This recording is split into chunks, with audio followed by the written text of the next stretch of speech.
I know. When I got hit in the head with this ping pong ball, that ball had to be coming at close to 80 miles an hour, right? Mm-hmm. I just sucked it up. And I was like, okay, my point, right? Right. I'm telling you, it hurt. Yeah. Yeah, blood coming down my face a little bit from the little hole right there.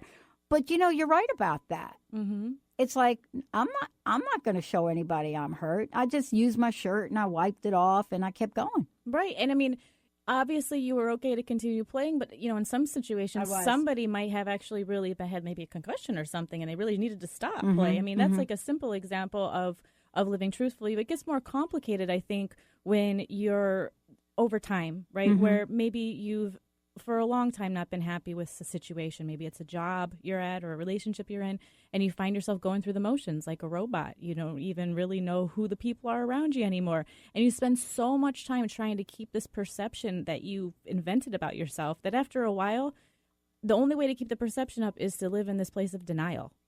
And then what you do is you end up with these like masks that you put on for certain situations, and it's like an automatic behavior, and it's harder to get out of the behavior than it was to even create the thing in the first place.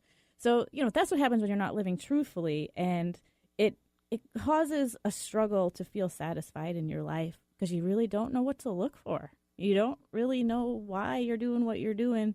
And so how do I know if happiness or success or satisfaction has showed up? Whereas when you're living truthfully, what you're doing is getting honest with who you are, what you want, the role that you're actually playing in the world. And that allows you to come across to other people as authentic. You're therefore more effective with them. And it's easier for you to create the vision that you have of success because other people are, more enrolled in who you are. And I think, when I started out talking to you about how, in 2009, I had produced one of the biggest campaigns. I got really depressed. The recession hit. It was just sort of like a country music song, right? Just like one thing after another. I think I ended up starting this mastermind group. And one of the most fascinating things to me about it was how much all of us had needed to work on what mattered to us. Mm-hmm.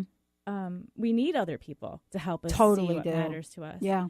I was thinking about this, when we're trying to figure out what really matters to us and we're depressed and we don't have a lot of energy, it's really hard to bounce back ideas that go anywhere. If you think about, you can play tennis by yourself by hitting the ball back and forth against the wall.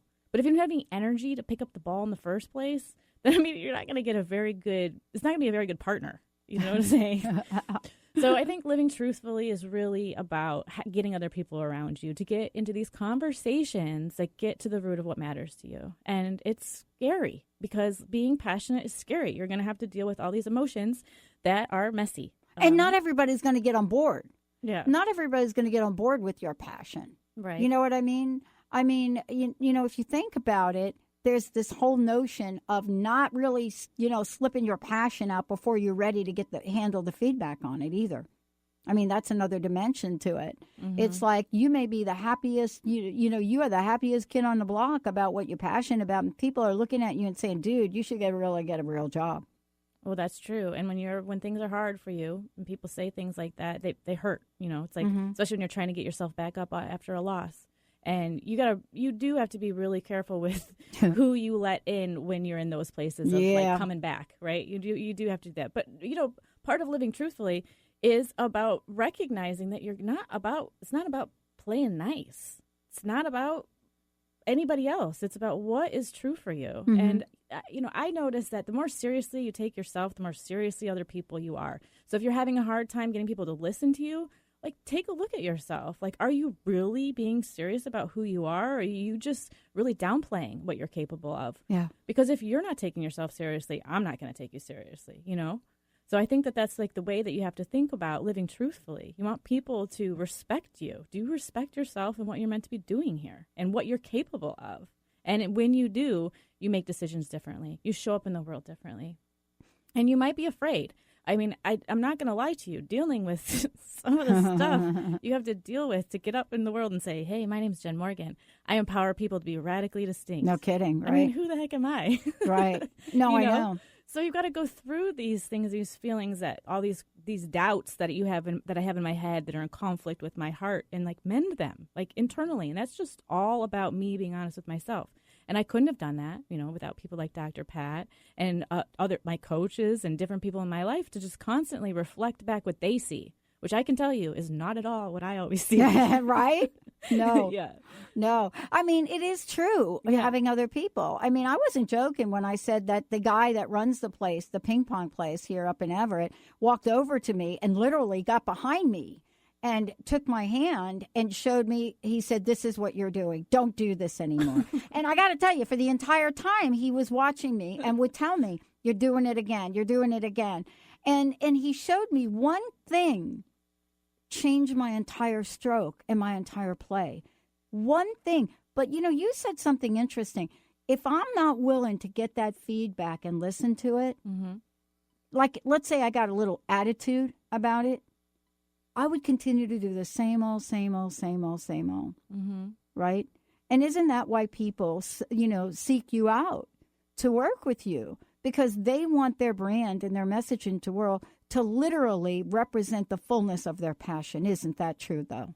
Yeah, people do not want to go out into the world feeling like they're an imposter. I mean, it's already scary enough to put yourself out there. The last thing you want to do is then have something come back at you that isn't at all what you intended, And so I think there's a bunch of different reasons that you need to have someone like me around you. And a lot of that is to understand the feedback you're getting.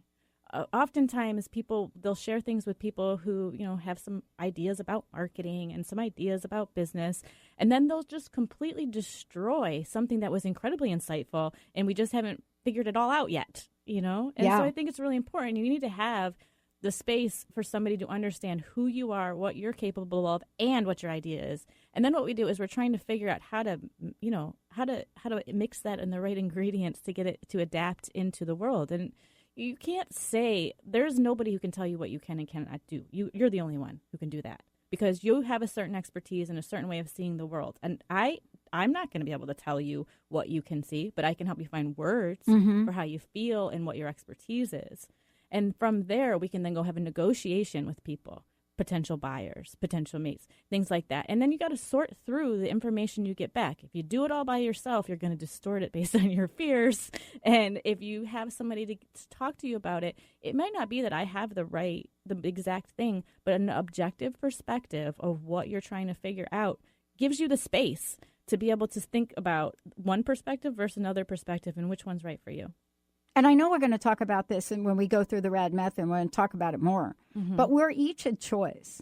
You work with people all over the world, and the only thing you can do, just like me, we can sit down with somebody and say, listen, we know this works. Please put this up on your website. This is how the radio page should look. The ball's, though, in your court, my court. And we can't take people to a place they don't want to go. That's so true. Isn't it? Yeah, and that's why it's really important to start with what really matters to you. Because as your strategist or, as your radio talent development person, as your coach, it's really hard to get someone to move forward if you're not sure what is it that really matters to them. Because I have to constantly attach my ideas to what matters to them. You want to go out into the world and you want to be perceived as a leader, okay? This is the type of marketing plan that you're going to have. And here's how it relates to what your skill set is. And they might not like it. That's right. No, I know.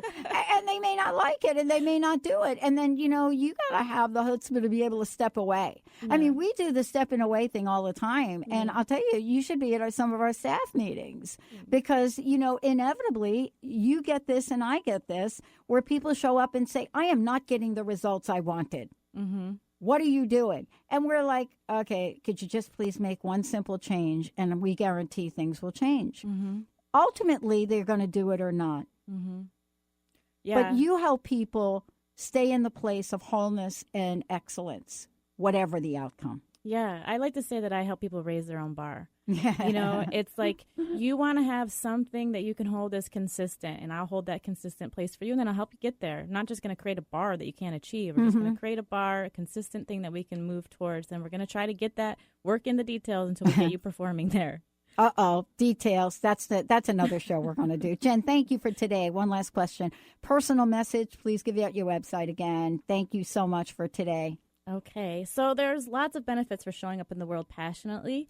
It's you have a greater ease to create the things in your life, and you're a better communicator, which means you make more fulfilling relationships, and whether it's in business or in life, and you're able to create easier when you have other people around you to help you create those things. It can be scary and challenging, but what other option do you have? I mean, literally, technology is changing the world at such a dizzying pace. If you aren't reinventing yourself right now and thinking about what's next, you're going to be playing catch up for a really long time. If you need some help, come to my website, jennmorgan.com. That's jennmorgan.com. I mean, that's Jenn with 2 N's.com. I think I messed Jenn that with 2 up. N's Morgan.com. Yeah, we like it. We like it. This will end up what? What do we call them? The bloopers. No, just kidding. The blooper ending. The blooper ending. JennMorgan.com, everyone. We'll see you next time. Another hour on Transformation Talk Radio coming up. Hey, thank you for tuning into Radically Distinct Radio. I don't want you to miss an episode, so subscribe to Radically Distinct Radio on SoundCloud, iTunes, Google Play, Stitcher, and TuneIn Radio. And if you can, please rate and review the show on iTunes. Stay connected to me. Sign up for my newsletter on my website, jennmorgan.com. Follow at Radically Distinct on Instagram and Facebook, and tweet with me at Jenn Morgan Brand. Until next time, I'm Jenn Morgan, reminding you to be radically distinct.